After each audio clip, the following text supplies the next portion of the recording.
Bom dia, meu nome é Leonardo Lopes e hoje vamos tratar do filme Doutor Fantástico, de 1964, um filme de Stanley Kubrick, que é uma comédia satírica acerca daquele período da Guerra Fria.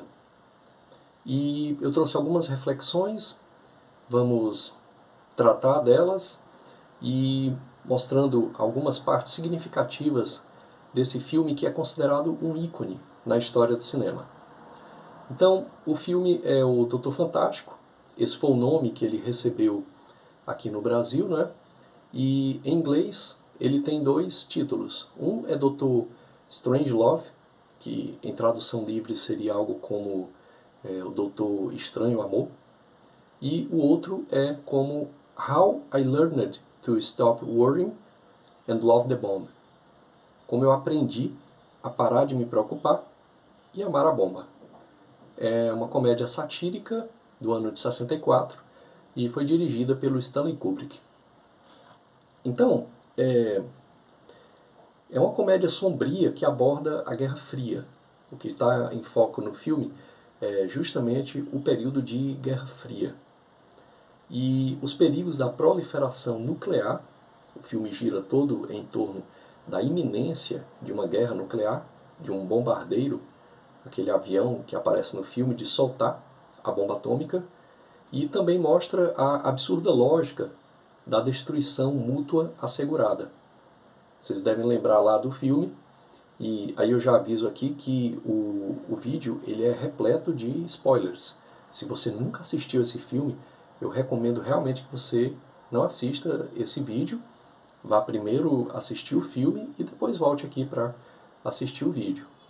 Dito isso, você fica por sua conta e risco, né? Temos bastante spoilers aqui nesse vídeo. Bem, então, continuando, havia essa lógica da destruição mútua assegurada.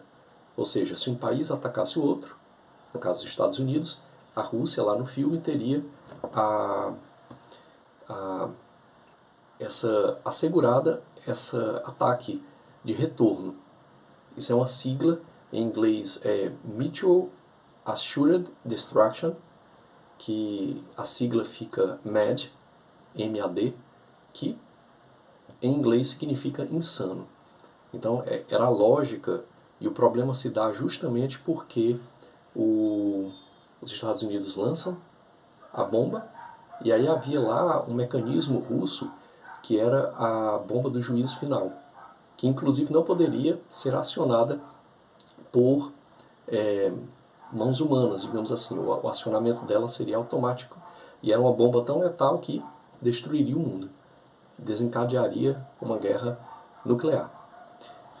Bem, o enredo, indo um pouquinho mais adiante aqui, a história gira em torno de um general americano, o Jack the Ripper, interpretado pelo Sterling Hayden, que, paranoico com a ameaça comunista, desencadeia unilateralmente um ataque nuclear contra a União Soviética.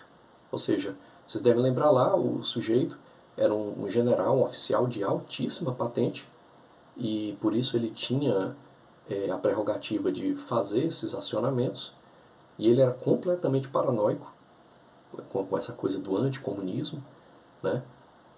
E ele aciona lá o bombardeiro para soltar a bomba atômica lá na Rússia. E aí surge todo o conflito, os governantes tentando parar isso, né? Então isso inicia uma série de eventos caóticos, enquanto os líderes militares e políticos tentam impedir uma guerra global. Então, grande parte da narrativa se passa em dois locais. É um filme que visualmente ele é bastante simples, o foco está realmente nele, no humor, mas num tipo de humor bem específico, que é o humor satírico. E não podia ser diferente, né, pessoal? É um filme falando sobre guerra mundial, é um filme falando sobre bomba atômica, é um filme falando sobre a Guerra Fria.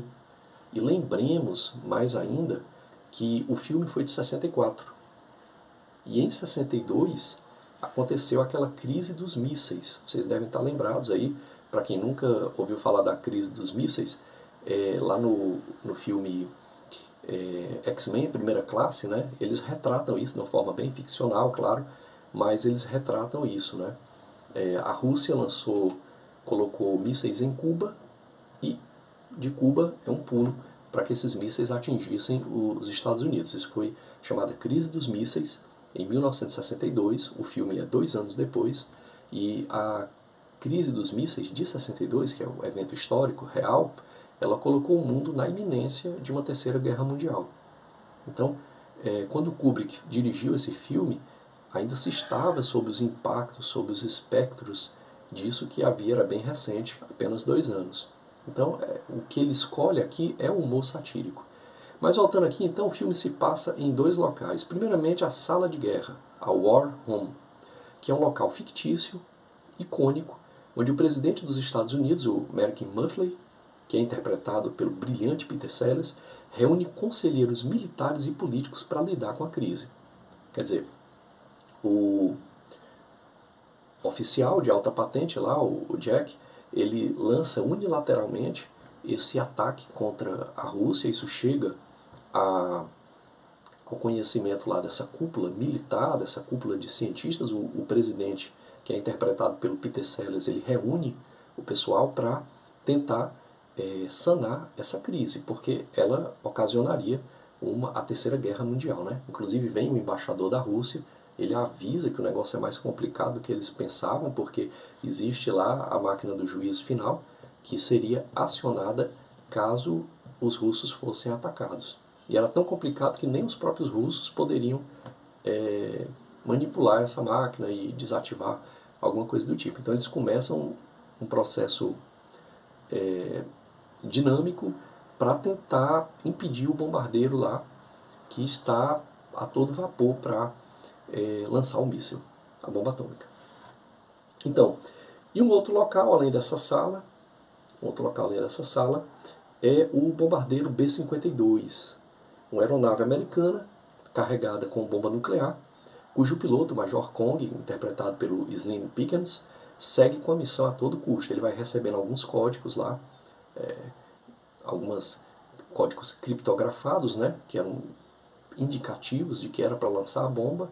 Eles ainda tentam fazer algum tipo de checagem, mas os códigos estão todos indicando isso, porque estão vindo lá do general paranoico, insano, e eles seguem a todo vapor para cumprir a ordem, ou seja, lançar a bomba atômica na Rússia.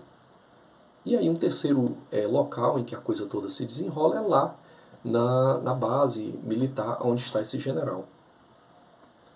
Então, quem são os personagens principais? O Peter Sellers interpreta nada mais nada menos do que 3 pessoas. Você conseguiu reconhecer o Peter Sellers nos 3? Porque cada um dos 3 tem comportamentos completamente diferentes. Então, primeiramente, ele interpreta o presidente Martin Muffley, que é o líder americano, sujeito calmo, racional, que tenta evitar a guerra. Ele liga lá naquele telefone especial, né? Eu acho que chama linha vermelha, se não me falha a memória, e fala lá com o Dmitry, que é o presidente russo, fictício aí nessa obra do Kubrick, e eles tentam então a todo custo evitar a guerra, né? O Peter Sellers interpreta também o Dr. Strangelove, o Doutor Estranho Amor, né? Que é um ex-cientista nazista que trabalha para o governo americano, caracterizado por seu comportamento excêntrico e comentários absurdos. A gente vê isso quando ele vai falar sobre a bomba, ele fala inclusive com uma certa admiração, ele tenta conter o tempo todo aquela mão dele, né? A mão parece estar viva, né? E tenta o tempo todo retornar o lado nazista dele, né? Então ele tenta o tempo todo conter, tem uma hora que ele não consegue, no final, aí é que ele não consegue mesmo, né? Ele faz a saudação lá quando ele milagrosamente levanta da cadeira de rodas. Então, ele personifica esse personagem, o Kubrick botou esse personagem porque ele personifica a insanidade do armamentismo nuclear. Quer dizer, o armamentismo nuclear é interessante que ano passado, né, nesse ano ganhou o Oscar o filme do Oppenheimer, né, e o ator que fez o Oppenheimer, o Cillian Murphy, né, quando recebeu o Oscar, ele falou que nós vivemos no mundo de Oppenheimer, né? Quer dizer, de fato, né? Vivemos em um mundo nuclear, em um mundo com bombas nucleares. E o Dr. Strangelove, ele tem comentários extremamente absurdos, ele enaltece a bomba, ele diz que ele dá dicas o que deve fazer quando se começar a guerra, para onde é que as pessoas devem fugir, para as cavernas, tudo, como é que vai ser o repovoamento, né? A supressão de aspectos, inclusive morais, em vistas de uma necessidade de repovoamento. Ele tem uns comentários bem absurdos lá, né? E por último, o Peter Sellers interpreta o capitão Lionel Mandrake, que é um oficial britânico, preso sob o comando do Jack Reaper. Ele está cativo lá na base com o oficial Jack Reaper, o Jack Reaper completamente insano, completamente unilateral, completamente enlouquecido com essa paranoia anticomunista, e o Lionel Mandrake tenta impedir o ataque de lá da base onde ele está. Bem, outros personagens, nós temos o general Buck Turgidson, interpretado pelo George Scott, que é um militar entusiasta da guerra, que representa a paranoia da época. É aquele oficial que está lá na sala de comando, na sala de guerra, e ele é bem entusiasta, né? Quando, por exemplo, o embaixador da Rússia e o Dr. Strangelove falam da arma do juízo final, ele diz assim, nós temos que ter uma arma dessas. Quer dizer, um comentário completamente louco, completamente insano. Era uma arma que justamente não podia nem ser desativada e que causaria o fim do mundo, mas ele diz que tem que ter aquela arma. E também nós temos o Major Kong, que é interpretado pelo Slim Pickens, que é o piloto do B-52, cuja cena final, montada sobre a bomba nuclear, é uma das mais icônicas da história do cinema, né? Ele recebe a ordem de lançar a bomba e quando ele vai, a bomba emperra, né? E ele vai ajeitar manualmente, e na hora que ele está ajeitando manualmente, a bomba se solta, abre o avião, né? E a bomba cai e ele cai junto, e ele cai como se fosse uma espécie de touro gritando, e até a bomba cair e explodir, né? Uma das cenas mais icônicas do cinema. Bem, quais são os temas e estilos? O Kubrick ele utiliza um humor satírico. E na verdade o que o Kubrick quer, dentro da genialidade dele, para mim é o diretor de cinema mais genial de todos os tempos, é Stanley Kubrick. Temas variados, apesar de poucos filmes, mas o sujeito fez filmes icônicos sobre a questão da Guerra Fria, a questão do armamentismo, a formação a formação militar, né? Nascido para Matar, também o Barry Lyndon, questões mais épicas, filmes de terror como O Iluminado, filmes de ficção científica como 2001, quer dizer, um autor, um diretor bastante versátil. E o objetivo dele nesse filme aqui é justamente fazer crítica, a partir de uma crítica mordaz, ácida, satírica, e como eu disse para vocês, não tem outra forma de fazer humor com isso aqui, se não for pelo viés da coisa mais ácida, da coisa mais satírica. Por isso que ele é um filme de humor, mas é um filme que você tem que parar, prestar um pouquinho de atenção para poder rir, né? E qual é a crítica que o Kubrick faz? Primeiramente, ele faz uma crítica à lógica militar durante a Guerra Fria. Veja que um oficial completamente paranoico, uma só pessoa, completamente insano com essa paranoia anticomunista, ele consegue dar início a uma guerra nuclear à revelia do alto comando e do próprio presidente dos Estados Unidos, lá no filme, né? Então o Kubrick ele critica essa lógica militar. Ele critica também a paranoia anticomunista, que era muito comum naquela época e que infelizmente de 10 anos para cá tem voltado, principalmente no Ocidente, né? Dentro dos contextos de polarização política e ideológica que nós estamos vivendo. E no caso lá tem essa paranoia anticomunista, o Jack Reaper, o oficial, era completamente paranoico com essa coisa de anticomunismo, e é o que dá vazão, motivo para que ele dê a ordem para lançar a bomba atômica lá na Rússia e iniciar o que dá a entender lá no filme a Terceira Guerra Mundial, né? E o Kubrick quer também criticar a fragilidade do sistema de segurança nuclear. Quando a bomba do juízo final, que não pode ser desativada, ela é acionada automaticamente caso o país sofra um ataque. E eles tinham essa questão assegurada do direito mútuo de ataque, né?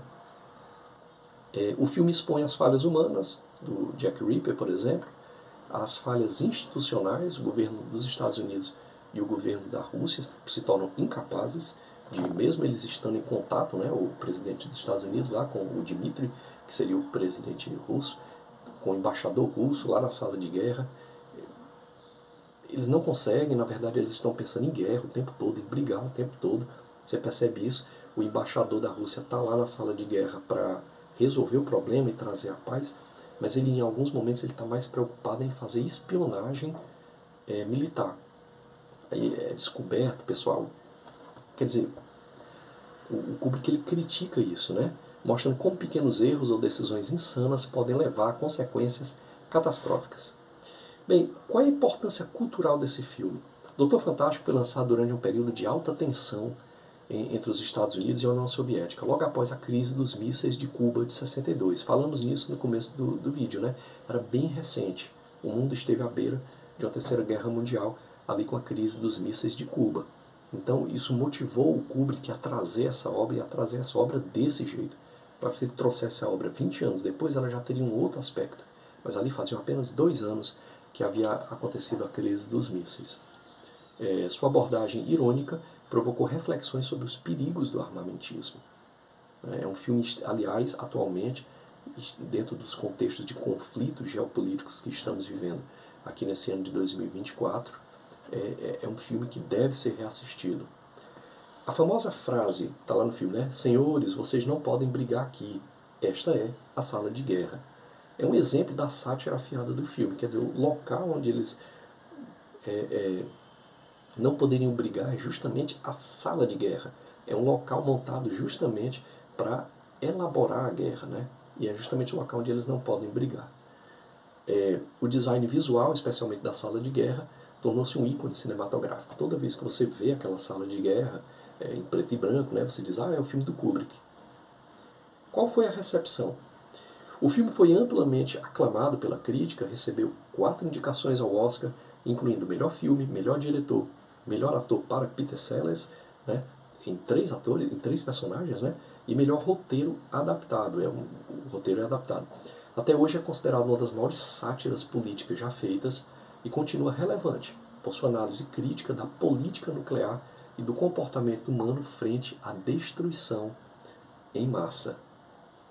Bem, pessoal, esse foi o nosso vídeo de hoje, né? Procuramos analisar aqui o Doutor Fantástico, ou Doutor Strangelove, filme de 1964 do Stanley Kubrick, filme mais atual do que nunca, diante dos problemas geopolíticos que nós estamos vivendo aqui nesse ano. E vamos ficando por aqui. Obrigado por ter assistido. Se você gostou, eu peço que deixe um like, se inscreva no canal e vamos ficando por aqui. Até mais.